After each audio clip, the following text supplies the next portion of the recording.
నీ జయకేతనం ముక్కోటి గొంతుకలు ఒక్కటైన చేతనం తరతరాల చరిత గల తల్లి నీరాజనం పద పదాన నీ పిల్లలు ప్రణమిల్లిన శుభ తరుణం జయ తెలంగాణ జయ జయ తెలంగాణ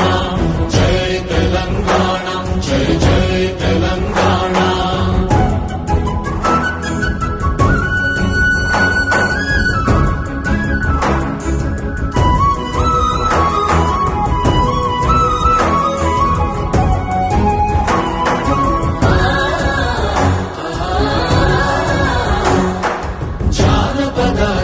జీవన చావళీలు చాలువార కవిగా